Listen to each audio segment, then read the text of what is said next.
your host, Jeremy Webb, and joining me again, our Taiwan correspondent, no Hynam. Big Mib, how we doing? Wonderful, thank you, Jezza. Nice early morning, freezing my ass off. Probably like 15, 20 degrees outside. It's Don't have that joyous heat wave like you guys.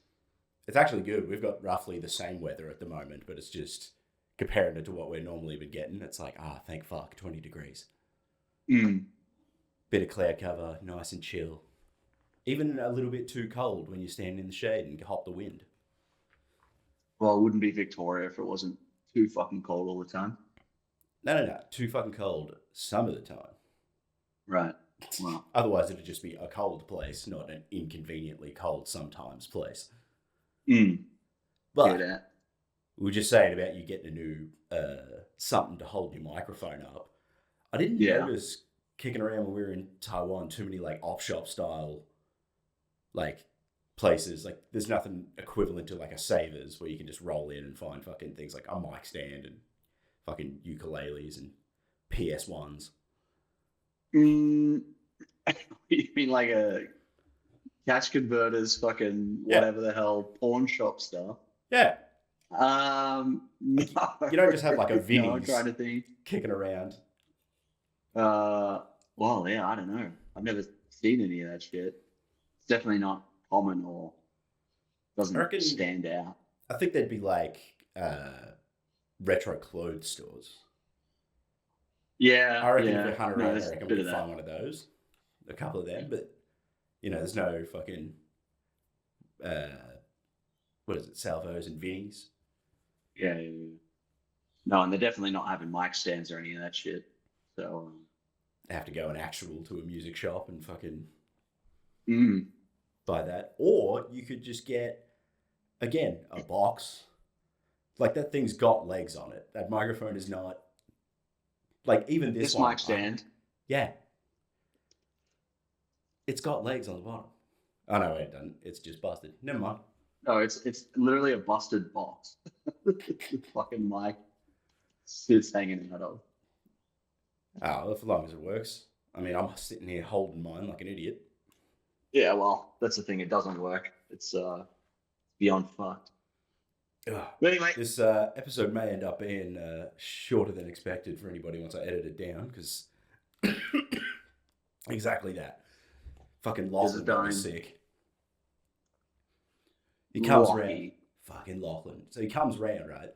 He's like, oh yeah, I'll swing past or whatever. Can I crash? Yeah, no problem. And then he just gives me like, oh, I'm sick, by the way, if you don't mind, like, taking that risk. And it's like, well, fucking, you've already established that I am the shelter. When he's already there. For the night. Yeah. No. He sends it when he's like 5 minutes away. He's like, yeah, I'll grab you some food. I'm like, okay. I'm too broke to say no, but also, like, do you have to touch it? Like, all blew up in my face, too. Just, like, waking up in the morning and it's just like, sort of chin to sort of bottom of my sternum on the inside is just sandpaper. Yeah, yikes. Well, Lockie is case zero for a lot of different diseases, moving them internationally and combining them in novel ways, and he's absolutely king of describing how it was whoever gave it to him's fault. Yeah. It's like, eventually, man, when are you the common denominator, you know? Right. Actually, Rowan kind of pulled that shit coming over for my wedding as well, where he goes through Thailand on the way to Taiwan, and I was out partying with a few guys that were all coughing up lungs, and they said they were sick and it was maybe COVID, whatever, and then he took no steps to protect himself, got sick, blew it, like came over here, got everyone fucking sick in the week leading up to the wedding. I think I'm the only one who managed to dodge that. Yeah. I think I got in that little bit of distance. Forever. Well, I was worried you weren't fucking going to be over it before the wedding itself. Right. Well, I almost wasn't. And I got sick again after it, so I sort of had a bit of a day where it was all right. Yeah, my wedding. Yeah, and then, right. Yeah. And then poor Chedley got down bad with it. He was worried about getting on the airplane because his fucking ears were going to explode. Yeah, it was just a point inflammation and pressure. because I knew he didn't drink. So there was a point during the night where he just sort of was, kind of done with the half naked dudes trying to tackle each other in pools and what have you. The white folk in the Taiwanese wedding doing our thing. And he was heading off to bed, and then he was coming out, and I just saw him just lean over and just fucking spew to the ground.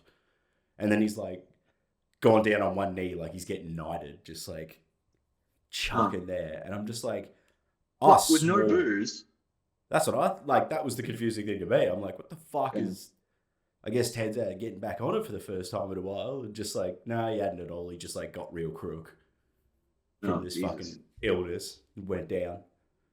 I mean, it was like the flu. So, I mean, that's pretty sick to be vomiting from fucking flu. I think it's just that, plus all the food and the fucking fact that it was 2 a.m. by that point. Yeah. It's just if you're trying to force yourself to stay awake when you're really crook, there just comes a point where your body's just I just can't hold any of this in. Yeah. I'm so glad we did that shit out of the city because, wow. Yeah. Just would have been weird. Bunch of people, white people, running around no shirts, wrestling, fucking spewing, drinking. I feel there's dancing. At least 40% chance that we would have toned it down for the city. Yeah. Necessarily would have had to for sure. Actually, I say that, but literally the last time we were over there out in the city, I had my shirt off wrestling somebody in the street. So yeah. Can't really actually defend my point there at all. No. But I will say, Jez, I think you were very well behaved.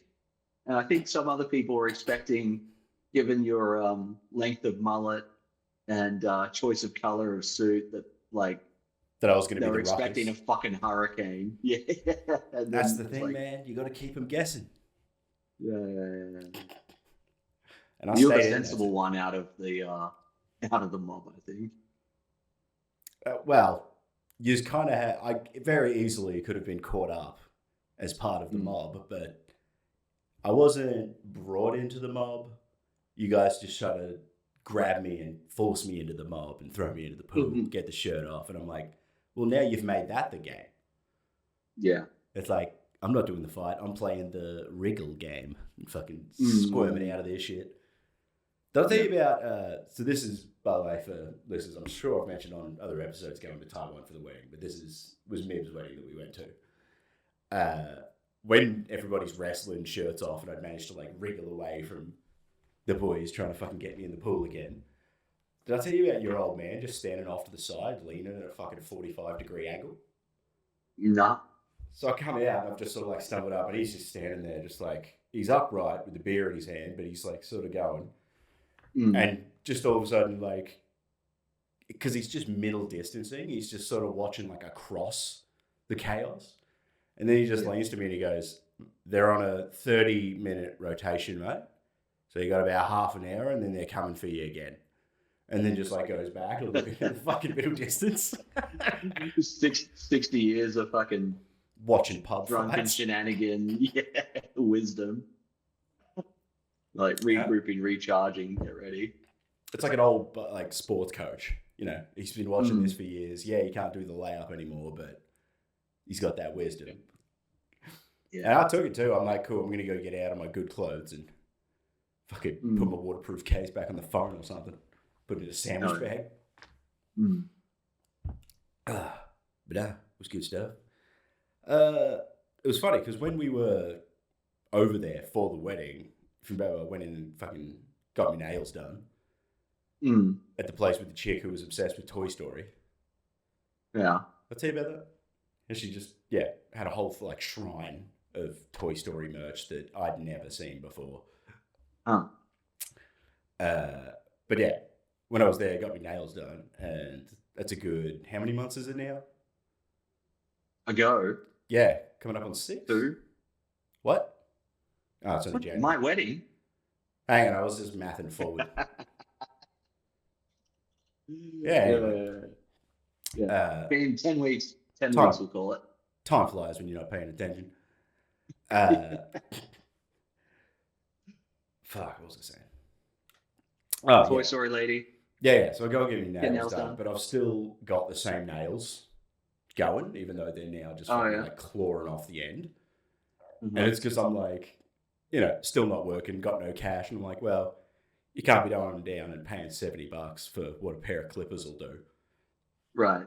But as soon as I cut the ends of these off, I'm just going to be fucking chewing on those immediately.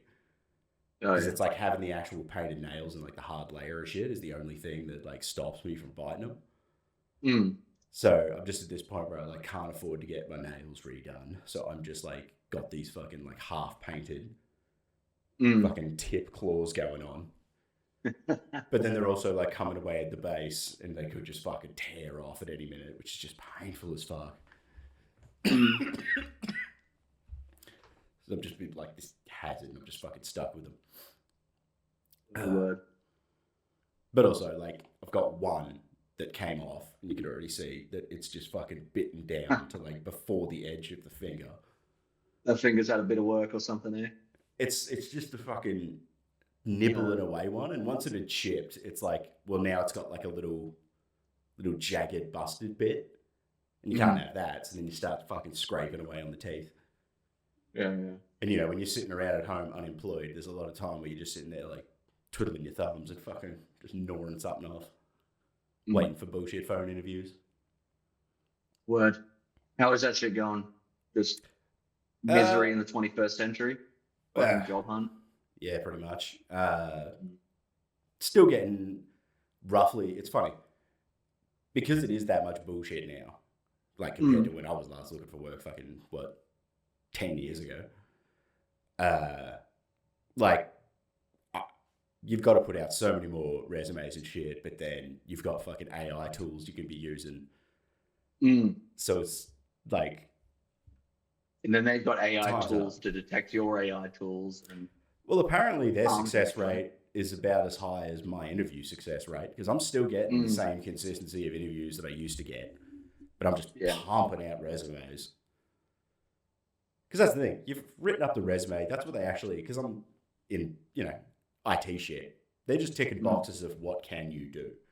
And then it's like, do you suck and are you going to ruin the workplace? Like, that's it. Right. So when they're like, oh, we need this, like, we've got this cover letter we want you to write. It's like, no, you don't. Like, you just don't. You just have to be like, oh, we saw it. Like, he did write something. So it's like, fuck it. I'm going to generate that. I'll just take your exact criteria. And that's the other thing. It's like you go that and you go, okay, in regards to my resume, write this up. Yeah. So it actually matches to my qualifications. So it's not just a generic, hello, sir.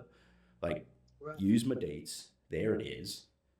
Yeah, I feel like 10 years ago, no one knew what the fuck to do with a cover letter. So if you had the knowledge, we'll call it the very specialized knowledge of like read job criteria and then write a cover letter that addresses that. That just puts you in the top 5%. You're likely to get the gig, right? Unless the place sucks and they don't check it. Right. They just sort of... I swear it's just a checkbox. Did they give you a cover letter? Yeah. Well, I think it's a little bit important maybe, but definitely it is weird these days. I mean, I review lots of candidates and shit like that. It's like, oh, wow, really well-written cover letter. Interview them. Don't speak any fucking English. I'm like, all right, yeah, right. Excellent. That's right, the AI thing, the tools. Yeah. But that's the thing. Like every one of these jobs I've like had pop up, they call up for a phone interview first, and so it's like, okay, we're seeing if we can talk to a real person. But like, it's so funny. Like the dude who called me up for the last one was like for an IT position at a bank, and it's clearly a thing where they've got to call up and do just like they've got nothing to do with the application process or anything like that. They're just a dude in the call center or whatever. So they just have set like questions that they just need a yes or no to check the boxes before they give it to someone who is actually going to take you to the next stage of the interview. So the guy calls up and he's asking like, IT type questions, but it's just like, oh, do you have any experience with this? And then me explaining like, yeah, when I was first doing this job, working blah, blah, blah, and you explain the situation. And then just him at the end, just sort of waiting and being like, so you have? And it's like, yeah. What, you wanted a yes or no answer, not a fucking... He was politely asking without saying he wants yes or no answers, but you can just hear the fact. Dumb. You can just hear that he's got a fucking checkbox that he's ticking. Right. It's like, hey, just be fucking open about it. Just call out and go, hey man, I've got 10 questions, yes or no's, and then I send them off, and then someone who actually gives a fuck about your answers will contact you later if the right boxes are ticked. Yeah, goodness grief. Have you been working on your show? Your comedy show? What's the update there? Harmless Lunatic, 7th till the 19th of April. I'm throwing it. Hey, this is the VHS thing, is it? Yeah. Give us a look. These posters will be printed up properly. They won't have the fucking Officeworks A4 border.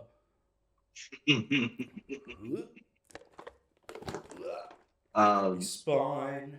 Got the back. You said, oh, that looks good.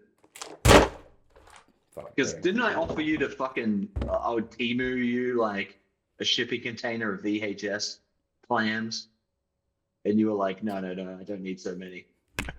Well, I don't need so many, but at the same, like, to be honest, at the moment, even if you did send all the VHS boxes, it would be a point where I'm like, I can't afford to actually print the covers. Print 100 pages from Office. It's just like, fucking credit cards max, so they won't let me put in the $10 limit. That's well, I was gonna say that'll be very, very artiste to beg for a few bucks to get the money to go to Officeworks to print up the A4 color.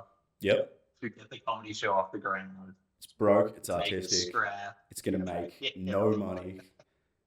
I've had multiple, like, when I've been discussing it with people with the festival and that kind of stuff, when I'm just getting the show, because I haven't actually done it before, so I'm calling up the festival just like, hey, this is actually the right thing to do, right?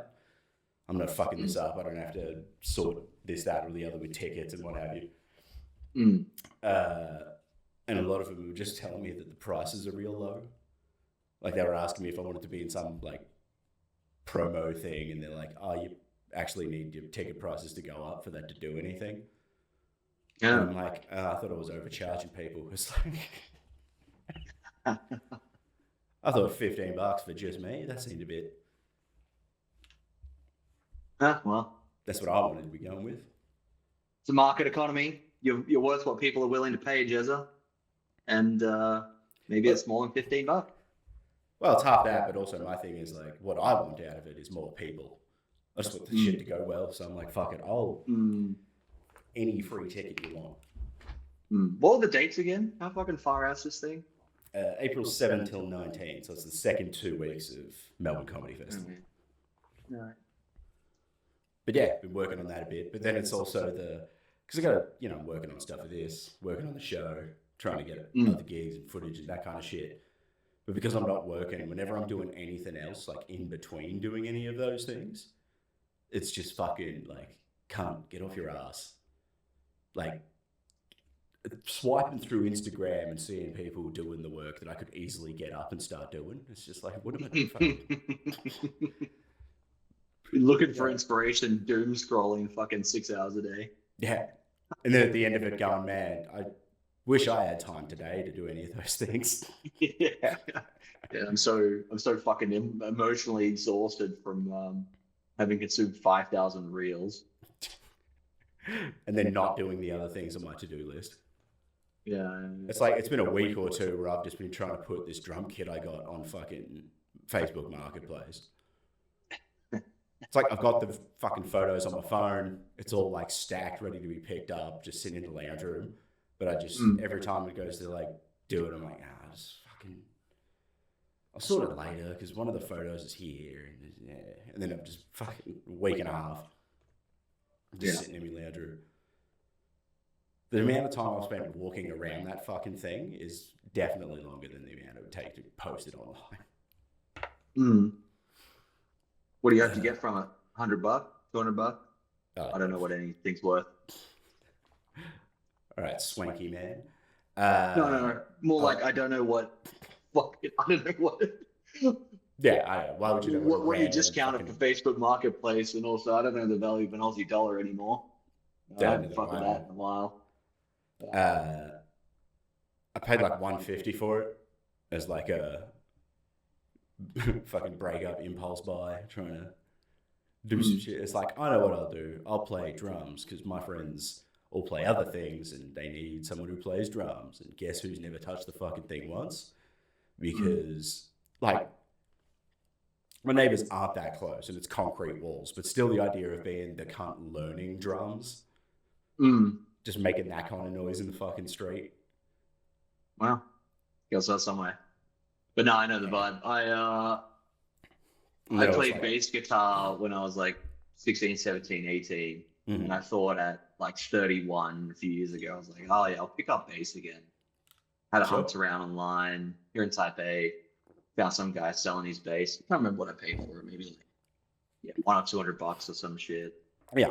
And got it home and then didn't have an amp, you know? And if you just have a bass and no amp, it just sounds like fucking shit, right? Like you need an amplifier for the sound to be at all like a bass, not just not like metal vibrating fucking strings. Yeah. Just get slapped into a different bit of metal, just fucking right.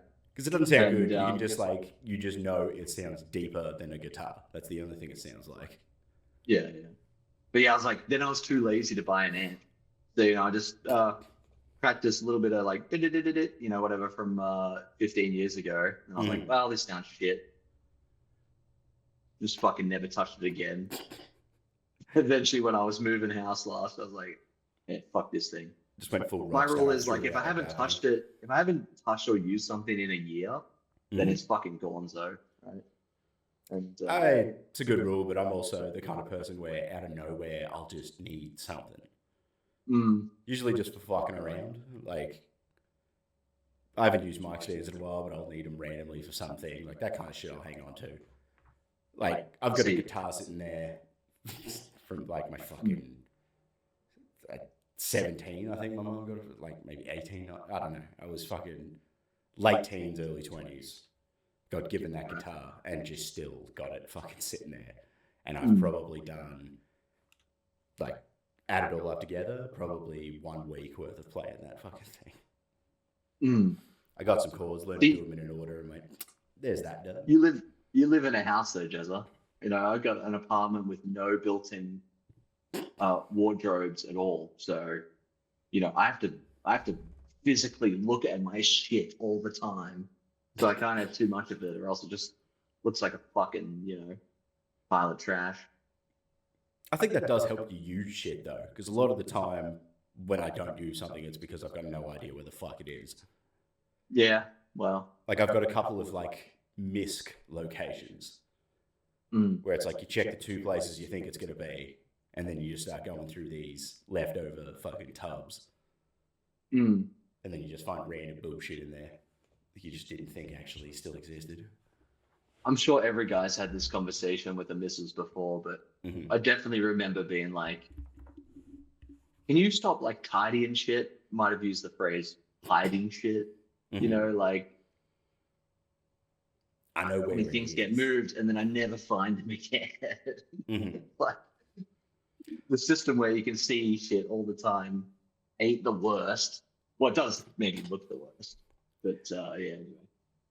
I think the hiding, because I've definitely had the discussion, but it went the other way. Because like being the one living at home at the time, I'd be tidying shit. But my logic was always, I'm putting it back where it goes. Where are my shoes? They're at the door with all the shoes. Like, it's just like, well, I knew that I left them there. It's like, why wouldn't, anyway. My argument was always that I was moving it to where it was meant to go, because that's where we usually put it, that kind of thing. Right. But, other people use that like spatial memory where it's like, I remember where it is because I put it off here because I took it off here. So I know where it is, and I'd rather know where it is than know where it's meant to go. And I got that. So started doing in those situations is that you tidy up the place, but then all the kind of stuff that's just kind of like sitting on the edge of a bed or whatever, you just stack that vertically, just where it is. So it's like you got a bunch of clothes and stuff that need folding. It's just fucking, you make a little tower. So it's like, it's still there, still exactly where you wanted it. It's just not strewn about now. Right. Because that's the thing, like, the reason I have the misc boxes is because everything else has a spot to go.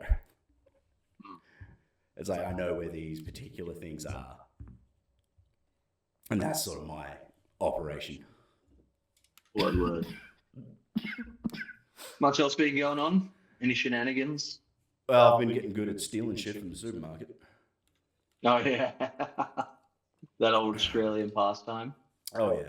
I've got a new method that I've sort of been...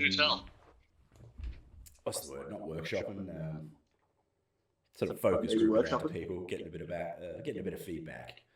Oh, yeah. And might I just remind everybody, we're back on topic for the podcast, Broken Home. Oh, yeah. Fucking actionable advice to save some cash when you don't got none. So, yeah, this love that, all right? We've gone on back on topic of like a bit, but still not to the point where it's advice. It's prior to this, it's mostly been fuck, I'm poor. Like, it's just sort of been that thing. Well, for legal reasons, this is not advice. This is a comedy podcast. This is a comedy podcast. Comedy podcast. You might learn something. Comedy show to sell. Go to the fucking Comedy Festival website for tickets. Anyway, what's the new hustle? Because there's a bit of an arms race, right? They got the electronic doors in, fucking maybe a guard. Yeah, they've got all that. They've got the, if you want to use your own bags, you weigh them. But that is where they fucking fall down, mate.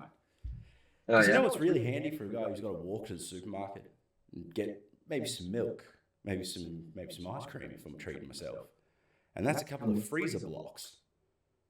Okay. So not ice, the big like frozen like blue or coloured blocks that you put in the freezer. I try to guess where this is going. You fucking carrying freezer blocks in your false floor of your bag. Oh yeah, and I'm magicianing the fuck out of this. And then when you're in the supermarket, you just dump out all the water in the in the fruit and veg section, and you waddle over to the Mr. D's cola, and then you fucking replace all the water. I guess we don't need to bring in water. Yeah, you're. Anyway, you've just got some like bowling ball scandal from fucking The Simpsons. Like no. It's way more simple. Shawshank Redemption, fucking. You were right at the Mr. point. D's cola. You were right at the point of false floor. Okay. That's all you need. So I got these big frozen blocks that side by side are the same size as the base of like a standard Woolworths Coles fridge bag. All right. Zip up ones that's got the silver inside lining. When you go to the meat department, they tag the ones that have the electronic detectors. So that'll be like individual steaks, whatever. The more expensive stuff, right? The more expensive They're not tagging stuff. everything, are they? No. And one of the things that they don't tag because they assume it's a little conspicuous are things like ribs, beef brisket, roast lambs, all that kind of shit. The big stuff. Yeah. The big stuff. Okay. Big stuff, but if you maybe get two of them, some of them are surprisingly flat. So basically what you do is you're sort of putting things in there, you're putting your milk in there, because, you want, even while you're shopping, you want the stuff to keep cool. You're just using that as your basket. Then you go over and you go, well, I just want to make sure everything fits because I'm going to walk home. So you rearrange it, and basically under the ice blocks, you just slip a fucking brisket and a rack of ribs. You go up to the counter, you put the bag down, you take all the other shit out, you put it in the section where you put your own bags, and the camera will glance down. It's like, it's fucking icebergs. Person will have a look, and then you just start putting shit in over the top of it, and you literally just fucking use those to hide shit underneath it, like a false floor. Well, I dig it. I like the ingenuity. It's very simple. And as long as you pick, because there's two types of tags. There's the physical, like trying to steal shit from JJ's fucking tag. Uh-huh. So some of them have got that. Others just have like this little square sticker on it. Oh, like, yeah. I've seen that. Yeah. IR, some shit, whatever, I guess. Yeah. And I think that's where you get in trouble with your gates. Right. But if you keep it simple below that, always make sure you're buying something that needs ice packs. Mm-hmm. So just like bit of veg and some milk. You get $3 in there and you can walk out with $45 worth of beef. Mm. Well, you haven't tried getting a fucking 2-kilo slab of brisket and throwing it down your fucking jocks and just walking out of there like you got 3 legs and, you know. Look, considering probably no one's going to check. Considering like they see me walking in with my definitely not a huge penis posture, I reckon if I start strutting out with more confidence than you've ever seen in your life, there's probably going to be something that's a bit sus. You need a method to have a false penis on the way in, you know, like roll up some cardboard or something like that. Get a fucking Pringles can, go in with the empty Pringles can, and then ditch that. Get a full Pringles can and fucking wear that out. Infinite Pringles. No, man, it leaves evidence. You can leave and stash there behind. They DNA swab the inside of that tin. They'll be on to you. My fucking social credit score will tank. Woolworth social credit score. Or you go to get a fucking loan at NAB. They're like, oh yeah, your Woolies score's below 300. And, I'm afraid you don't have the Everyday Rewards points we're going to need to be able to actually clear you for this one.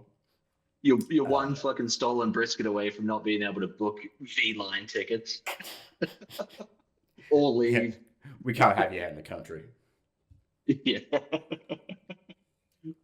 You made us look bad. Because they still operate on that thing of where you know everyone who runs every shop. So you don't like stealing because you know the exact man you're stealing from. Yeah.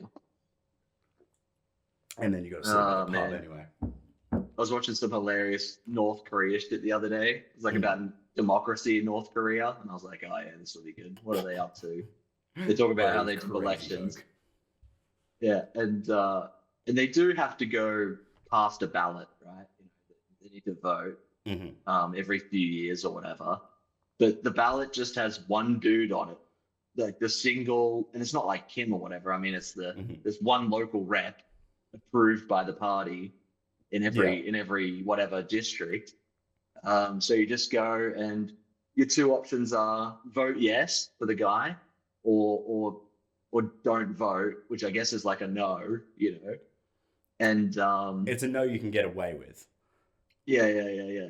And then a few years ago they had to do voting reform because they were even worried about that, you know, like, oh, what if too many people vote no by not voting? You know, like that would be a bad sign. That would be a show of, you know, lack of legitimacy. Yeah. So then they had a voting reform. That would be a show of lack of legitimacy. Yeah.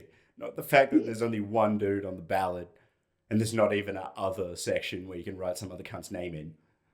Right. And actually, the other old system they had was, if you wanted to vote no or not vote, you had to scribble out the name. So it was like, it was obvious for people watching. You know, if you're like, if you're looking from behind, it's like, you know, it's like, hey, that motherfucker's scribbling the shit out, right? Man, that guy's ticking the box so hard. Yeah. So it's pretty obvious if it's a tick or a scribble. But anyway, they changed the system, and now it's like, you do your vote. Again, there's just still one guy, right? So you do your vote, and then you have to go drop it in one of 2 boxes. So you tick over at the little booth, right? Turn around in front of a bunch of people and officials and all that shit. Yeah. You got to put that vote into the ballot box. But there's now 2 ballot boxes. One is green for yeses, and one is red for no's. So if you want to cast a no vote, you have to put it in the fucking red box, bright red box in front of everybody. Next to 2 armed guards. Yeah. And then just like definitely immediately get fucking followed home and, you know, investigated and shit like that. It's like, who got like, you got to give it to a group of people that are like, will still vote no in that scenario. Yeah, I mean, that would take fucking balls. Because that's the thing. It doesn't feel like it's going to like do anything. Right. Like it feels like a very defeated point to be in, but I could definitely see myself just going, let's vote. Yeah, that's the least concerning. Yeah. Oh, and the other thing that was interesting too was like, they also, every time you do a vote, they're like, oh, fuck it, we'll do a census, right? So you kind of got to like show up. I mean, you can't just stay home and not vote because it's like, well, why didn't you where were you? You know? Yeah. Right. And apparently the people in the north of North Korea, so on like the Chinese border, they're the ones that are most well off because there's so much smuggling happening over the border, and there's not like the evil imperialistic South Koreans and Americans nearby, right? It's the wealthy Chinese, and many South Koreans just like go and live in that north bit of China and shit. But they're like, oh fuck, like we got to vote, so they like smuggle themselves back into North Korea just to be present to vote and be counted on the census and be like, yeah, I still live in the country. Definitely been here this whole time. Yeah. And don't disappear 3 generations of my fucking family, please, for desertion and shit like that. And it's like, you'd think being in like jumping border to China that you'd be safe. It's like, there's always that vibe with them where it's like, oh, you're out. It's like, yeah, but you're not gone until somebody comes and finds you. Yeah. And also, you don't want it to be the Chinese. They'll just toss you back over the border straight into the fucking armed guards. I think I didn't finish this book, but there's a famous North Korean defector, a chick. She's pretty famous. Whatever, I don't know. Can't remember her name right now. Definitely it's got Park in it. But anyway, in her book, she was like, man, everyone, you try to get as far as like Thailand. Thailand's like where you want to get to or whatever. Isn't it always North Korea? So, they gotta travel across a fucking few countries to find some friendly shit. I'm gonna take your word on that. Fucking geography is still terrible. Yeah. Well. I'm like, well, it's a bit of a mission, yeah. It means you got to get across all of China, and China's pretty fucking big. Now, I suppose if they're just chucking straight back over the border, like, don't want to get caught by them either. Right. And it's almost the thing of the further you get in, that means the further you have to be being brought back by the Chinese. Yeah, man. Oh, so much shit happening in the world these days. I'm starting to fucking get a bit sweaty. Like, I was going to ask if there's any, like, vibe of fucking keep an eye on Taiwan kind of situations going at the moment, more or less than usual. Well, I worry about it a little bit. I still don't think the average person here really gives one fuck because, it's not going to be like 800 fighter jets go and blow up Taipei 101 or any crap like that. It'll be a blockade and then probably just a capitulation or something. Yeah. But I personally was worried when Trump went and fucking bagged Maduro out of Venezuela, just send in the special forces with helicopters and grab a fucking president and then fly him, straight out onto the aircraft carrier. And yep. Just an absolute snatch and grab. Yeah, and Jesus Christ. And it's like a fucking video game. Yeah, I know, right? And this is not very nice, but my God, the fucking memes and the AI gen shit was fucking hilarious around that. Like, Maduro like being a DJ and Jesus Christ. That is the worst thing about like news cycles now. It's like I'm learning it from memes. Yeah. I'm not even getting like the original. I'm even getting in the algorithm now. There's like pages of people that go, hey, you don't watch the news, so here's like a summary. But it's a retarded summary. Absolutely. With a political agenda. Completely. So it's just some rando giving me headlines instead of me having to read them. Or headline, all taxes theft. And we're back. And just in case anybody is watching this and wants to tell me, oh, don't smoke the vape because that's what's making you cough, fuck off. I need nicotine even when I'm sick. That was always the worst argument with people. Like, even with smoking, with fucking anything like that. It's like, they're there and they're like, you shouldn't smoke. It's like, I shouldn't smoke anytime. The reason I shouldn't do lots of fucking things. Yeah. Particularly with an addictive substance. It's like, you don't just go, oh, no, I'm too sick to play today. At fucking smoking. It's like, no, I'm going to feel so much worse and, like, just be the fucking most miserable cunt in the house if I also can't have nicotine. Right. Yeah, like the day where you're feeling sick and weak and mentally not strong is not the day to fucking quit nicotine. Yeah, no. It's not like fucking finding Jesus when you're at your lowest point on a fucking oxy addiction or anything. It's like, it doesn't work like that. I know that the tough times will pass in 2 days. Right, so it's like, right. Why give up my heroin? Like, life reset in 2 days. That's it. I've even tried the other way, where I've tried to do that as a motivator. Where it's like, oh no, I've got this really like chesty cough, flu or whatever.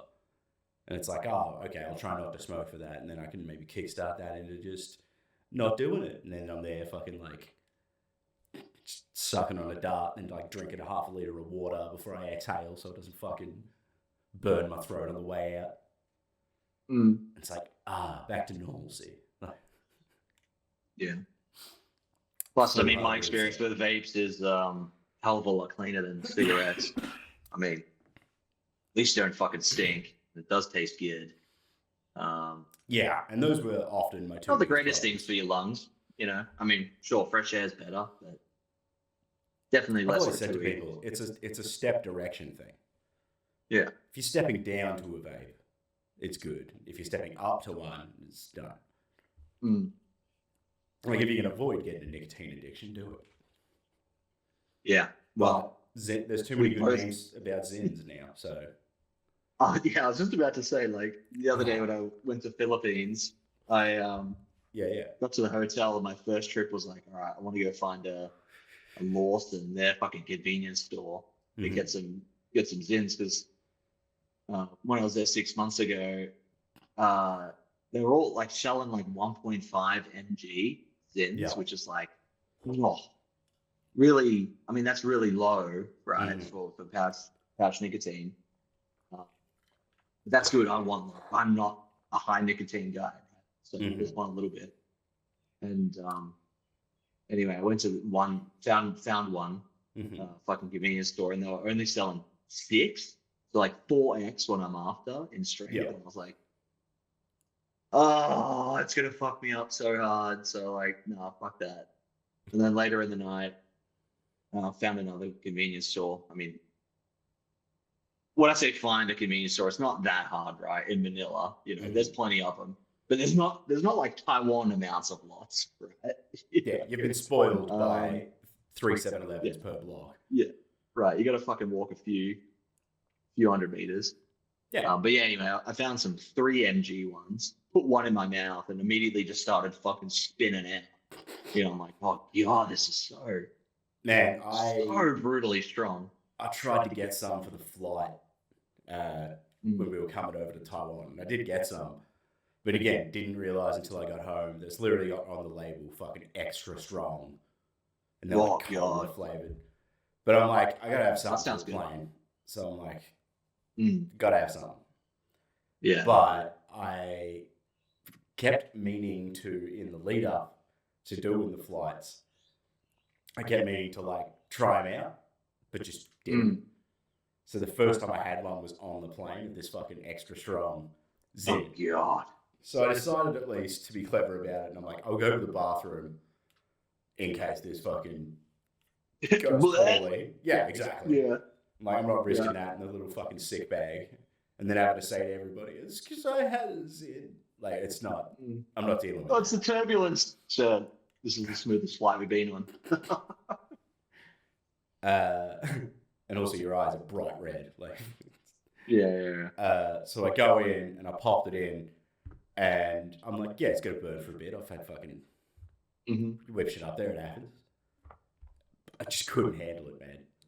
Yeah, up there just like burning my whole face. I'm like, I haven't had any of these, and I've just straight gone fucking extra hot. Please.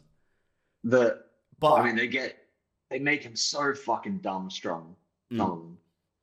Well, I think it's the thing of the people who started getting into them now, like that majority chunk of people up for some zins are now getting more like higher tolerance. Yeah. So as the bulk of consumers wants heavier and heavier, I feel like the standard user may not be able to get the lower doses you need anymore. Oh God, it makes me feel fucking terrible. But I know what you mean with the extra strong. There's a guy over here who, I mean, he's like the bar owner of our local, shit pub. It's the pub that you dumped Clayton in the puddle out front, right? That place. And you mean the place that's 1 unit away from where I was spewing and passed out in the gutter? Yeah, pretty much. I found that picture the other day, and man, it's so much worse than I thought it was. Yeah, dude, you fucking painted half the street, but not even the vomit, just my posture in this one picture. It's just like, because I've got my like arms horizontal along a back wall thing, and my legs are just spread out, but I've sunk down about a foot, so it's just like me with my head slightly down, still like tipped back. I'm wearing my fucking Akubra. My guts are like pulled up because I've slid down, so the shirt's come up a bit. But also just unconscious, but incredibly content looking. Like I look very pleased to be exactly where I'm sitting. Yeah. Swimming on victory and fucking Jaeger bombs. What was... You were telling me some story last night about your trip to the Philippines. Like some dude was telling you. I've literally the Gadot stuff. Oh, fuck yeah, that was it. Yeah. So what, like, because you went over there, what was with the meeting with again? I mean, to cut a long story short, it was just a friend and colleague of mine. He's like, oh, I got a guy you need to meet because he knows the sounds, right? And because you were telling me it's always an element of big business that like, because I'm in IT, I'm always attached to the side of companies, but you do just meet the people whose job it is to know and talk to people. Yeah. So that's a little bit my job, but it's a lot more my colleague's job, and he's very well connected and whatever. But we just flew there for I don't know, meeting and an intro. No. Like I do just like you look at him and you're like, yeah, this is the guy who like would know. Yeah, exactly. But anyway, we're just chatting to this mutual contact about maybe one day we can do something with the House of Sound. Those guys always looking to invest in shit, especially technology, blah blah blah. Also, just a good way to order the name of your thing. The House of Sound sounds fucking swanky. Right. But yeah, he was just telling me some hilarious shit about doing business there, which is like, you don't ever get to drink with them, right? Because they're Muslim and don't drink, but they will get pissed, but they'll just do it not in front of you, right? So they love their shisha instead. Yeah. So instead of sitting around having beers, you'll sit around and smoke sheesh. And then just be swinging off the flask you got hidden in your fucking headdress. Yeah. And doesn't matter how wealthy you are. And these guys are obviously insanely fucking wealthy. Yeah, like, these are the Ferrari boys with fucking 4-wheel drive tires. Yeah. Going up sand dunes, yeah. That's right. He's like, they will still be eating on the floor, right? Sitting down cross-legged, eating. It's always going to be lamb and rice. Nothing wrong with that. Our guy was like, I'm so fucking sick of lamb now. Mate, you should have been called in ages ago. Get the Aussie in there. Yeah. Right. Because half of this conversation was just a primer for us to learn about what it would look and require for us to do some business out of that country, right? Yeah. And yeah, he's like, the number one thing though is just don't bring up Israel. Don't mention anything to do with Israel-Palestine. They're super sensitive about it. They'll get salty as shit about it. I think a lot of people had that same directive for just going home for Christmas with the family. Yeah, and look, yes, that's right. You don't need Uncle Dave's opinions on it. We all know what he thinks. We all know Uncle Dave's views on Jewish people. Exactly. Let's just go on assumptions and enjoy the pavlova. Yeah. And I mean, the guy we were chatting with, he's not a Saudi. He's not an Arab, right? So, you know, I was, and we were having beers, right? And by the end of the night, I was pretty toasty. So, you know, talking a lot of shit. Your workplace tax. Yeah. And I was like, oh, well, what do these sound so upset about? Like, they're all on the same team, you know, Team America, Team Israel, Saud, they're all, you know, all aligned. It's, you know, it's the Iranians that they all fucking hate, you know, and then we went on like a bit of a laugh about, like, oh, man. Yeah, go on. Well, it's like, I was going to say, you know, so many people, I'll say this, let me rephrase. So many Western people are like, man, America, Australia, so culturally racist, blah, blah, blah, blah, blah. You know, and sometimes you'll hear like, oh, Australia is very casually racist. Well, there's a lot worse things you can be than casually racist. Like, you can be, you know, Sunni Islam, don't like Shia Islam, right? Which is like, Saud, most of the Muslim world is Sunni. Yeah. And basically Iran is the big Shia country. It's like they fucking hate that other flavor of Muslim like more than Jews even. Well, actually, they're on the same level, which is the lowest level, below dogs and cats and fucking butterflies and all that shit. Yeah. So, yeah, butterflies pretty sick. Yeah. Anyway, what was my point of all that? Oh, you don't see Australian people with that level of fucking hatred for another group, you know, like. If you do, it'll be an incredibly specific. Yeah. But it ain't a 1,200 year grudge, you know, like whatever. It's at worst you're gonna have like some dude who doesn't like specifically the like Pacific Islander kids that live up the end of his street. Yeah. It's not because of that, but he will use that as part of his insults for sure. Right. But yeah, anyway, so it was like, yeah, probably don't. I mean, I already knew all this shit, you know, I've kind of been around the block, but anyway, it's still fun to hear from people and get it told in a particular way. But what really cracked me up was, it was like, okay, don't mention Israel. Yep. But then, he kept talking about, it's just specifically do not bring up Gal Gadot, you know, actress, Wonder Woman, Israeli Hollywood star Gal Gadot. He's like, they fucking hate Gal Gadot. I cannot figure out why it's so specifically her. Yeah. Because there's like fucking Kevin Spacey, he fucked off there or some shit when he was done with whatever. Like, there's so many people that you can connect there with that. It's just like, you know what? Yeah. Gal Gadot is the one. Fuck her in particular. I've got theories. I think Gal Gadot maybe did something with the IDF, the Israeli Defense Force. You know, she was like in it, from what I knew. Well, might have been, like former IDF is the like tag that went with her. Yeah. And I believe she was quite publicly yay Israel at some point. Oh yeah, well, like, plenty of Israelis are. Yeah, like would have been around, I think, Wonder Woman 2 or something like that, if I'm remembering correctly. Oh yeah. Well, I just googled her. She was in the IDF. I mean, most Israelis are for 2 years, but yeah, I don't know about all women. There's definitely some women. Is it like a mandatory national service type deal? Yeah, it was. Yeah, it does say, mandatory service, 18 to 20 years old, combat fitness trainer. Seems a bit more harsh now to like pin somebody as being, they're former IDF. It's like, well, if everyone is, it seems a bit harsh to pin that tag on them. Well, I mean, they hate everyone in Israel already anyway, so just one more reason, you know.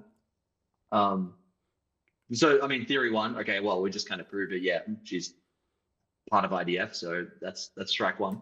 Yep. But the next thing for sure is because our contact, he used to do business with his like partner, romantic partner, who was I can't remember what country she was from, but she was described as like a really strong bullheaded woman, like strong business person, not like a meek person to defer to a man, like whatever, like modern businesswoman, ball buster, whatever, good on her. Yeah. And she was with him doing, stuff in the Gulf, right, in Saudi Arabia, and like they just hated dealing with a strong woman as well, right? And I can see that being their vibe. Yeah. And the guy had to kind of tell his partner, like, honey, I can't bring you to some of this shit because, I mean, it's kind of fucked up for me to say, right? Well, I'm not saying it. Whatever, other people were saying it. Yeah. But the reality is it was causing gigantic drag in these meetings. So he had to start leaving her at home for some of this shit. Anyway, what has that got to do with Gal Gadot? Well, I think Wonder Woman is very, strong, independent woman, don't need no man, and is a symbol by definition for that. Right. So, while also wearing the skimpy fucking Wonder Woman shorts. Right. It's a whole that's strike 2 and 3 right there. Yeah. And I guess Wonder Woman is an American invention as well. I mean, not that they hate America. They do. They exist in large part due to American consumption of oil. I think no, I'm mistaken her costume. For some reason, I thought she had like the American flag stripes under here.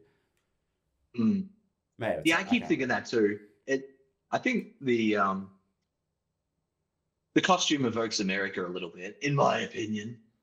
Well, they're all American comics. They're going to. Hilarious thing for you, Jezza. Here's this for an anecdote. Rowan used to do movie props, right? Yeah. And he worked on the Wonder Woman film, and he made her armor. He cast her armor.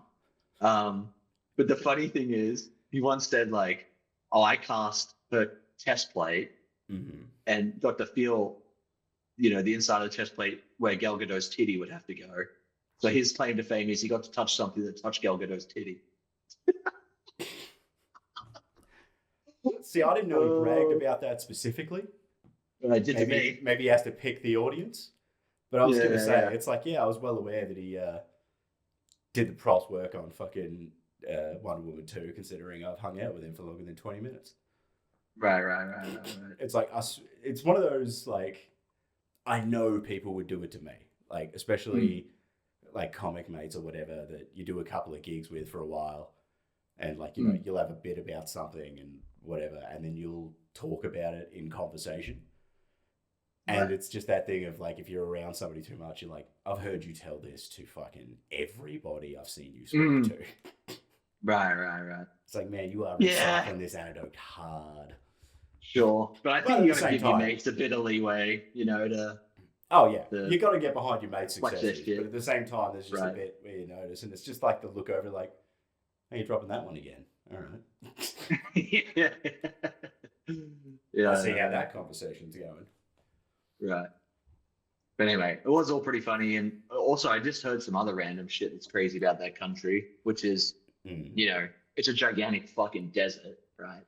Yep. And they're building I guess it's indoors. It must be indoors. Yes, it must be indoors.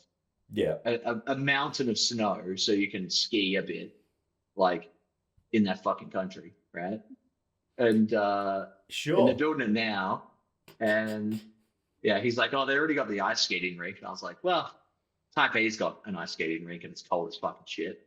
That's not as impressive as an entire trying to pile up real snow inside of a shopping mall or something. Nah, it's fine. But at the same time, it's like, they managed to pull everything else off indoors.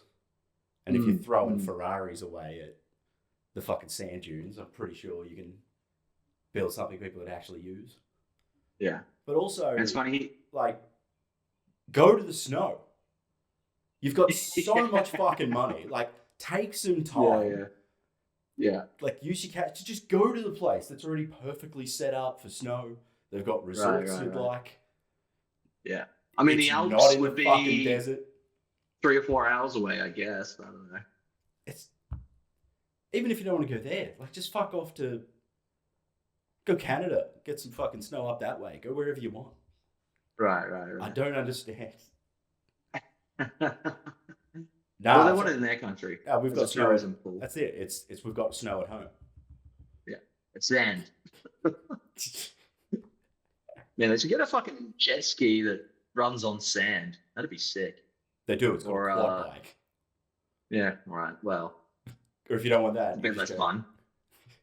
To be honest, there's like the number of times where I really think about it. It's like either fan boat or hovercraft are the best ways to get around.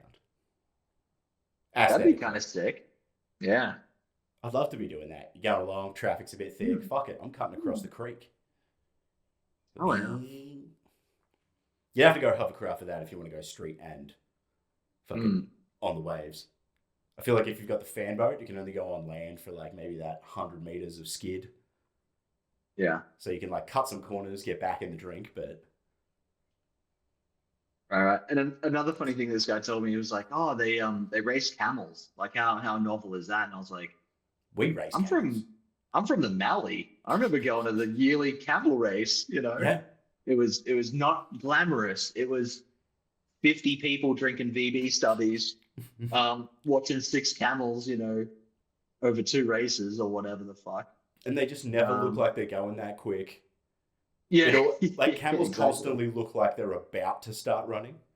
Yeah. Like at some point it's going to be like, and the legs are all fucking weird moving. It's like, you can definitely see where people like, a bit like, oh, horses are so graceful. And it's like, yeah, if you look at them next to a fucking camel giving it a crack. Yeah. Here's another thing. Movements. So, like, we used to go up from the Wimmera to the Mallee every year, probably a couple of times even, but definitely around Christmas, like in the summer. And there's a place up there called Snowdrift, which is just a giant mountain of sand. And is that like an Iceland, Greenland thing? Yeah. It's like, yeah, come see the fucking, come see the snow. But it's like dirt snow. Right. And the lodge thing we would stay in up there, which could hold like 20 or 30 families probably. Yeah. They had like little fucking sled toboggan things, right? That you could just borrow from them. You'd haul it up the side of the mountain of sand and then just like ski it down. Yeah. But you're lucky to get a sled. Most of the time I'd see kids doing that, you'd be like fucking sack. Right. But the fucking crazy thing is, I remember thinking getting in a trash bag. That thing whips. That'd work. Yeah. There's no friction on that. You would. Yeah. Well, I remember this mountain of sand being fucking massive. I mean, it looked like Mount Everest, right? Yeah. Except I went back as an adult. I was like, oh, it's not that high. Yeah. It's like 20 meters or something. I don't know, like. Not. Yeah. I don't know, man. For me, that way, I was, I always thought people who had a second story on their house was fucking way up high in the air. Like, there's a train track hill in Benalla. I'm just happy if it's a 45-degree angle or steeper, I'm good. You're on the bike, you're on the billy cart, you're fucking skimming off there.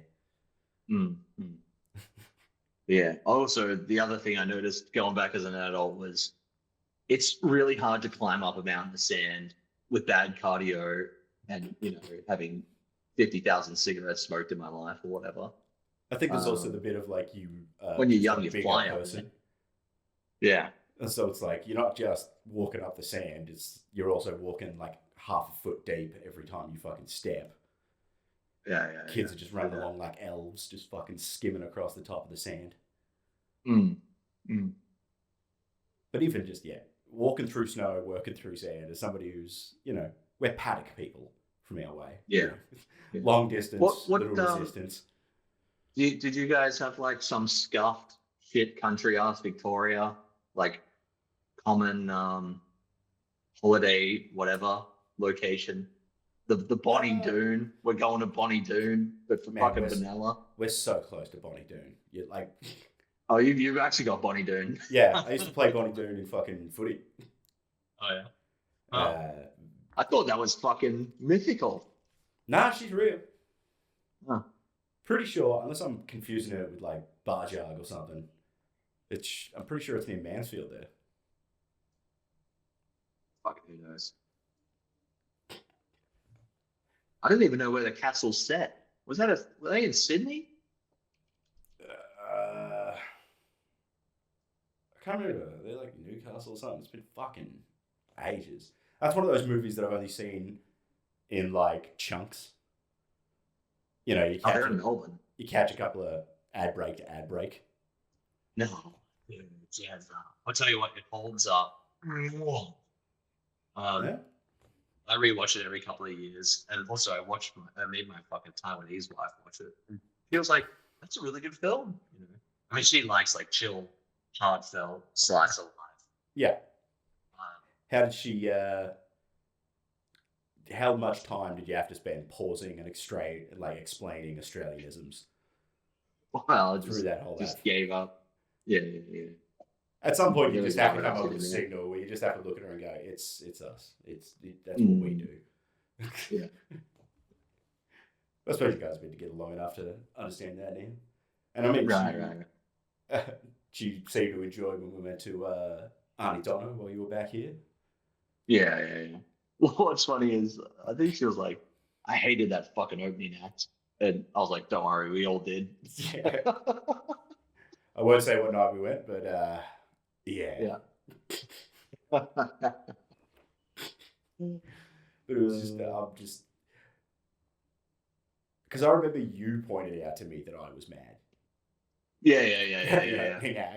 Yeah, I was watching you more than the act. I mean, I guess it wasn't that bad, but I think maybe you and I discussed this before, like the like prop comedy or whatever the hell you call it, right? Mm-hmm. Where, you know, he's got all this other shit going on in the audio track. I mean, it's sort of clever, right? There's something there, but it's very. I just don't think it's like right.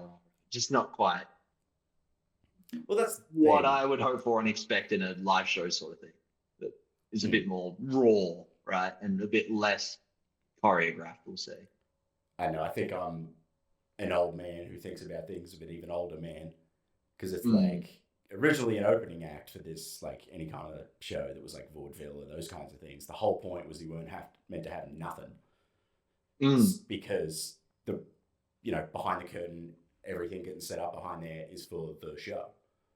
Right. You know, so it's like the big band setting up. They're setting up the fucking props and scenery for the musical number, whatever it happens to be. So you are a front of cloth comedian. You stand there at the front, and you're just meant to fuck around with that space because they need to keep the curtain closed. Mm-hmm. So there was just something about that with me where it's like, okay, you're the opening act, so you're meant to be doing that while they finish their setup. It introduces everybody into the room. So just, I don't know. Maybe my thing is just where I'm like, man, maybe they should have had me on. I would have been way less hassle to set up. Can't promise you anything else, but man, give me the mic and I'm good. Right. Hey, do I still sound the same coming through? Weird sidebar question. It went a bit weird at some point, but I can still hear you. Hey, we fine now? Just because one of my fucking earphones is now out of gas. It definitely sounded like that's what would have happened, but it's good. All we wrap soon anyway. Yeah. I was gonna say, I think the other one's got 10% or something, but whatever. I did know this because we were doing advice before. Yeah. Last night, we were talking about some games, hunting around, and me realizing everything's so fucking expensive. Getting back into the old pirating games, my friend. I was gonna say, dude, everything's free. You got a few fucking skills, which I know that you do, right? You don't even need skills, man. You need to just know a website. Doesn't matter which one of them it is. Once you've got one, you can figure it out. And also, you should probably use a good, secure, no-log commercial VPN. And proud to say, Broken Home is not sponsored yet by Surfshark VPN. Our recommended VPN of choice. Because that is the closest I could be getting to a job. Technically, that ad read is employment. Yeah. I can now tell Centrelink that I worked, I believe, charity work. If it right. And also, importantly, Jezza, the federal government can now say that you're employed and not count you towards the unemployed figures because you There you go, Albo. Read out a 15-second free ad read, and they want to pander the books. That's it. I do 1 gig a year, put that on my ABN, and I've fucking been a real comedian all year. That's it. And the Centrelink payment goes from $500 a fortnight down to $125 because you made 8 cents. So that's it, man. I'll very much until I get full-time employment. It's all cash in hand. I'm not submitting an invoice to fucking anyone. I'll take 1/3 prices if you do it. I'm on fucking car dealership style. Cash in hand, I'll knock off 200. Right. Anyway, before the fake ad read, you were saying you get back into piracy, which absolutely. This podcast does not condone, but again, it was like it's a comedy podcast. We were giving comedy advice to stealing shit from the supermarket. We're joking about piracy. Yeah, as if we're like it'd be a really funny joke if you go to fitgirl.repacks and just Yeah, I hate those. They're so convenient. Joke. Yeah, it's so compressed. It's like so much smaller than the game normally is. It's right. It's not even real. Yeah. But it was interesting going there because, you know, you look at the charts on Steam, on fucking PlayStation, everywhere. You scroll for not that long, you're going to hit a porn game. As much as you think it doesn't, like, your average person won't think it's going to be there. It's like, yeah, if your kid's on the Switch store, it's not going to take them long. Right. Especially if you're sorting through the fucking top charts. But man, once you get on the torrent sites and you just see where that spike all mixed in, people just too embarrassed to download it on Steam spike.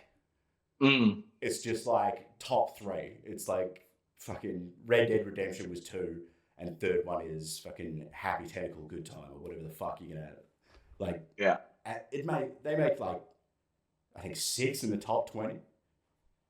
And it's just that thing with like a lot of like when we were growing up style internet, where it's like, yeah, the good stuff's there. It's exactly what you want.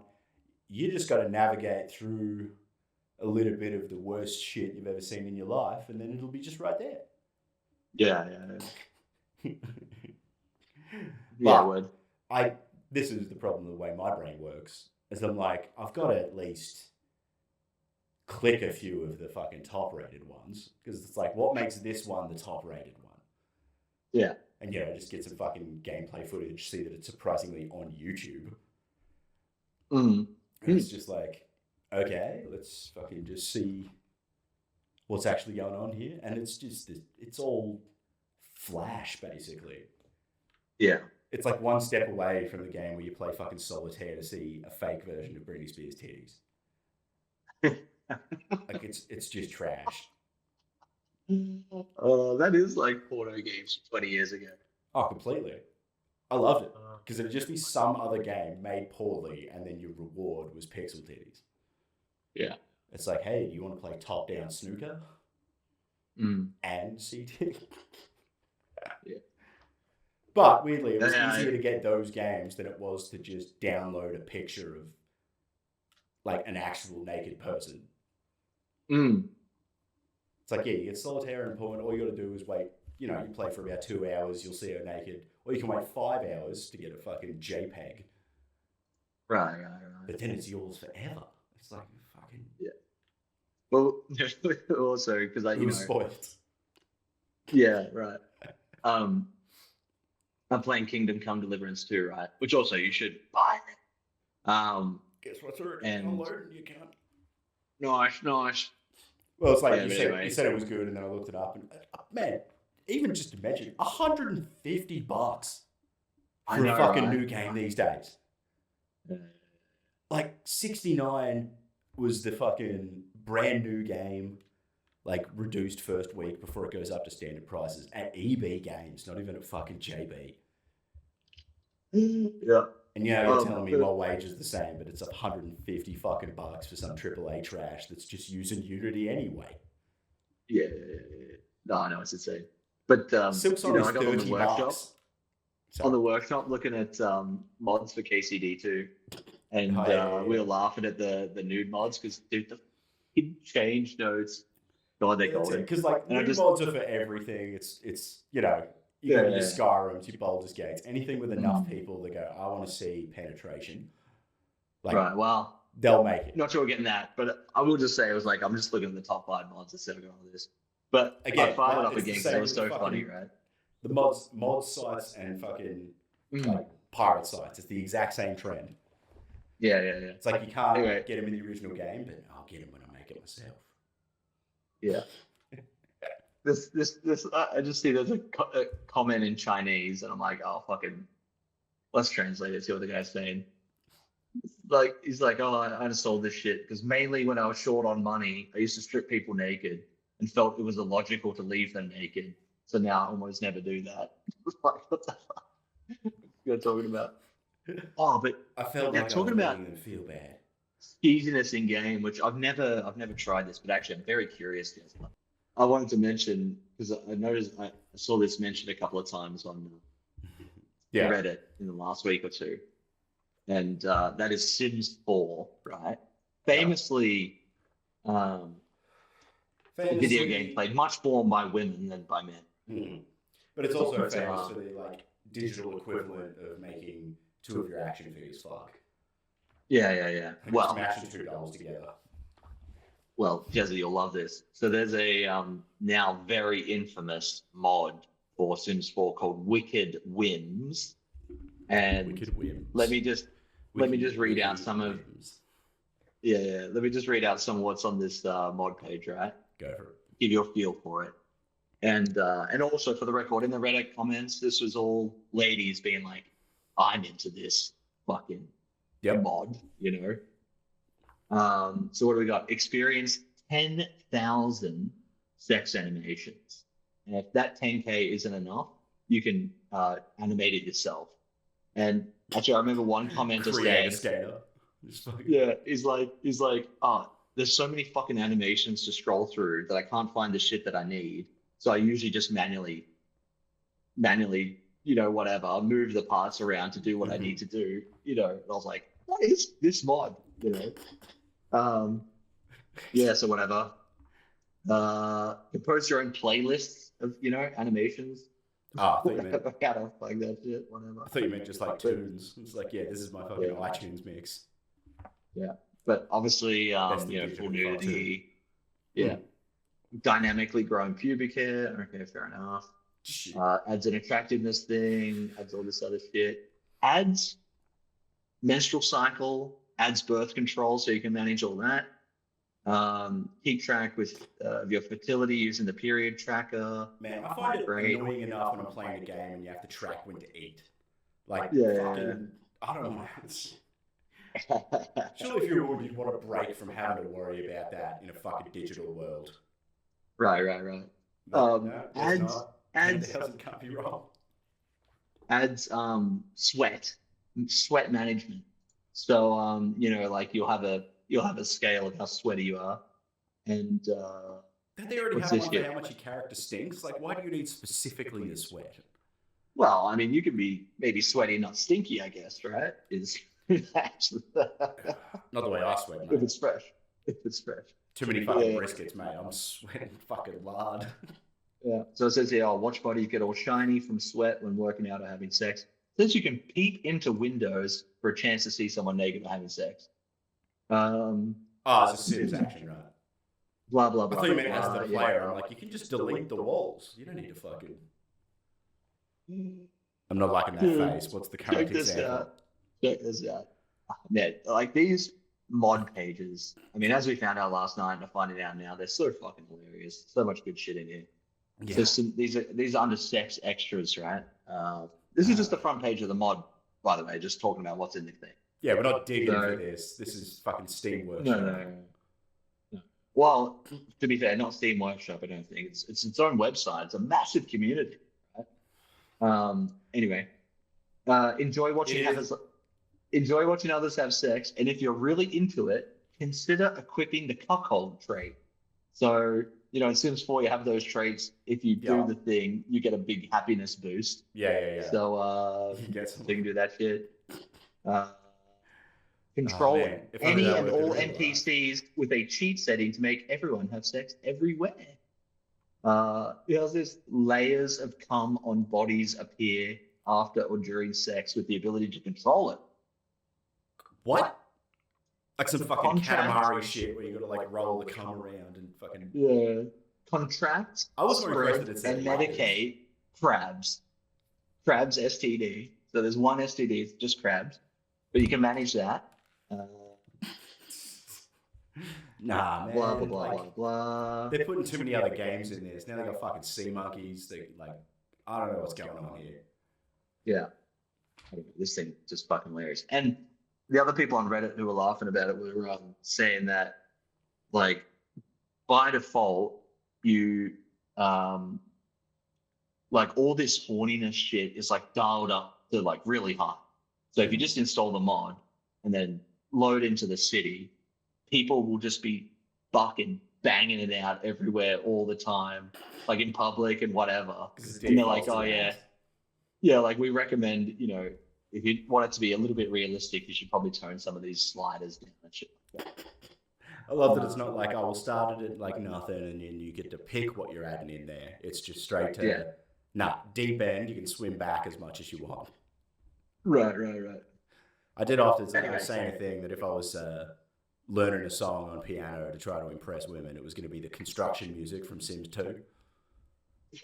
Well, fucking hell, yes. It'll be a home run. Like, you just see those like dudes pulling up at like a piano in an airport or whatever, and they'll just be playing fucking songs. It's like, if I pull up there and I just start playing a bit of this that I'll edit in now, like that fucking piano and shit, it's just, you should listen to it. It's surprisingly banging. Like, it's one of those ones where you could just see somebody, like, you see the meme over on Insta now where people are pulling up old game music, like the fucking GoldenEye pause music and shit. If you go back and listen to the Sims 2 construction music, that kind of is just going wild in the studio. Right. Because it's just meant to be like a little, like elevator type music while you're building shit. But this dude's just hammering it. It's so fucking good. Yeah. And it's great for one dude, just like, you can literally just put it on in your headphones and just get a bunch of shit done around the house. It's just a really good, like, I've definitely talked about this before. Like, I love not video game music and the big, like, orchestral bits that they do over and over again. I find it really interesting turn-based game music. Well, Persona 5, right? That fucking slaps. Yeah. But it's the OC for Persona. And Ocarina of Time. Is it any Zelda? Yeah, but again, that's the thing. I prefer those as like a musical piece. Whereas the thing with turn-based games in particular is like they've got to have music that both is stimulating, like it's got to keep you interested, but it literally needs to be able to loop infinitely. Yeah, right. And there's like not that much progression, right? Yeah, like Into the Breach is one that I really like, that looping music from like Civilization. Like those kinds of ones, like they've got some really good music. Like, and again, like the Sims, you're meant to be able to just have that building screen open for however fucking long. Did you play Expedition 33? I recently acquired it. Right. Okay. Good. I was going to say, if you haven't, you should acquire it. No, I acquired it in the same package that I acquired Kingdom Come or whatever. Oh. But I also actually play Expedition 33 first. I mean, it won every award last year for a reason. It is fucking good. I've also even got Hades 2 there, so it's like I'm tossing up, but I think I might. Yeah, I mean Hades is good, but like get your teeth into a good story game while you've got plenty of time. And sounds like a scheme. And honestly, you were hard Kingdom Come and Expedition 33. Yeah. Although you did seem to be struggling with a single bandit last night for what felt like fucking hours. Just one dude with a shield fucking brings you down. Yeah, it's pretty good. I mean, pretty difficult, pretty challenging. Hey, but that's a nice bit of realism, though, because if you were out kicking about in medieval times, you've got a sword, he's got a sword, and he has a shield, and neither of you really know how to And you fight. start as a wounded scrub, so it's also realistic in that. Like, yeah, if we were to get dropped 500 years ago in Bohemia, we'd probably also get fucked up if we tried to stab somebody. Right? I don't even stab somebody. I reckon just like getting used to the level of wilderness that counts as a road. Yeah. Like I'll just walk along, get a cut on my leg, and just fucking die before I get into the dude with the shield. Freeze to death in my fucking Godzilla shirt. Yeah, word. Okay, we gotta get kicked out of this meeting again. So, all right, wrap her up. Groovy. Should be down now. I was like, edit out the random coughing fits and fucking off to somewhere. Yeah. Well, my only plug is my Instagram/NoahMoby. Because we have been going ham on fucking weird content, shooting shit around the office. See, yeah, that's me sitting here at home not working, seeing that shit. I'm like, this cunt's doing it at work. Why fucking, like, just record the thing that you fucking wrote an hour ago. You've already written it. Right. Just well, it's easy for me because I got a guy on the books whose job it is to do that. So. All right, I'll set up a fucking Google Drive location. Yeah. And you can start fucking getting old. Right. Oh, you'll love this one, Jezza, because this one made Tom nervous, you know. Oh, yeah. My UK buddy. We were coming up with ideas of, you know, little reels to shoot around the office. Yeah. And I said, oh, and you study Japanese, you'll get a kick out of this. So I set up a scene where I got my two of my Japanese colleagues, one of them, you know, Takamarai. Hell yeah. I'm like, here's this thing. I was going to thing. bring him up before when you were talking about these lamb transactions. It's like, me, send us in as your fucking consults. We'll the scene is, love it for years. The scene is, it's me rocking up to a meeting with my two Japanese colleagues, and they're playing, you know, people from a different company. Yeah. And they asked me like, all right, kind of start the presentation, but they're asking me this in Japanese. And then I'm wearing my Vegemite, you know, jumper, and these like glasses with the tiny little black circle glasses where you can still see, you know, your eyes and shit, just looking like a fucking absolute on you. Do you still have that cricket hat I gave you? Yes. Fucking white room. Check that out. I sit down, realize that, like, you know, that this is a Japanese meeting and not an English one. And it just hangs in on me, and you hear my like thoughts. It's like, oh fuck, I thought this was English was, you know, this was an English meeting, and I'm like, oh, think Noah, oh yeah, katakana, like loan words. So I just tried to give like the start of a pitch for Creator DB just using katakana, which of course sounds like a white guy speaking kind of like mildly racistly Japanese accentedly, you know, like. You need to create a DP influencer marketing campaign. So like what you're telling me is, like, the interesting part of this story is that somebody else had to tell you that was a bad idea. Yes, they did. But the thing is, dude, I've got many more Japanese people in the company. I went to all of them and I was like, do you think this is like inappropriate? And they're all like, no, that's fucking hilarious and whatever. Who gives a shit? Yeah. And I mean, katakana is real. Of course, I'm like being cheeky and including words that shouldn't use katakana into katakana. And the katakana will play up on the screen. So I'm like, I'm hoping that's enough defense where I'm like, hey, this is a well-researched kind of. That was one of the things I found interesting when I was actually studying it, is the weird way that they get around not having certain sounds. Yeah. Because like my favorite word was whiskey. You use the characters. Wisuki or something. Uisu is the way it's said. Uisuki. Yeah. And I'm like, that's sick. It's, you know, it's absolutely just jerry-rigging words using your own characters. And I'm like, that's sick. Hamburger. Anyway, so you got that to look forward to. And then the scene just ends like them two looking at each other being like, what the fuck did you say? You know? Anyway, that's the whole thing. It comes out Monday. Tomorrow. Yeah. So it might be cancelled by Tuesday. We'll see. Man, you should send me through some scripts just to make sure I'm working on stuff, and I'll do some clips for you. Just give me the script, give me the scene, I'll smash it out, send it back. You can give me the yay or nay. I'll just use it as practice at bare minimum. Oh, and the other funny thing, I know we're about to finish. I'll just give you one more real quick one. Yeah. So we, you know, I do a little thing. We unofficially call it like Noah News, but you know, I hear funny stories that relate to social media and just do like a 1 minute real news piece. Yeah. And the way I consume most of my news from around the world. Right. Anyway, this one, and I love a good China story, especially if it's like Chinese censorship and shit like that. And last year on December 25, so you know, Christmas time. Yeah. So on Christmas Day, the Chinese government drops their updated censorship laws for social media content. Okay. And in it, they ban sexually suggestive content and innuendo So my whole thing is like, China has banned thirst traps on Christmas, right? And then go into like talking about the laws. Yeah. And all the boys ordering hot golf biddies for Christmas, just getting let down. Right. And we filmed also like. What are you going to scroll? I mean, after that hook, like Chinese thirst traps banned. Yeah. It's going to cut to me like falling on my knees, black and white.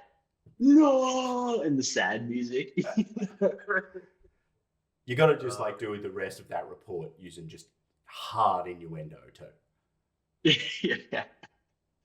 Like, getting its. Yeah. So what we're doing the outro. If your audience are interested, that was Mel Moby on Instagram. Yeah. That's right. I can keep mine tight because mine is just, if you follow me at TechieWebby, I've got a Linktree link there as well that'll send you to the, audio versions, video on YouTube. That's all there. And tickets to my festival show, Harmless Lunatic, 7th till the 19th of April in, Melbourne, but it's Collingwood, but it's quite close, one tram stop down from the centre of the city. Wheat, wine and whiskey. It's a lovely venue. And come down and see it. Hit me up hit me up on Instagram there and I'll try to get you some cheaper tickets. Check on the discount rate. Hell yeah. Just mention. And also on Jez's Linktree, is his Lonely Fans link. So check that out too for a bit more premium content. Just remember, it's a stark contrast to my usual persona. I'm gorgeous when I'm naked. I'm the prettiest one at the ball. Fair enough. All right, Jezza. From the back, you can only see the ringlets of the hair. If you can't see the mustache from the back, it's fine. You can definitely see some rings from the back. It's fucking tweedling out. You can see the shadow of the mustache on the wall. But thanks very much for coming on, Mib. Of course. The fucking voice has survived. I've roped you in on a day when I knew you were going to be online anyway. So that's it. All right. Take it easy, man. Till next time. And I'll speak to you later. Peace.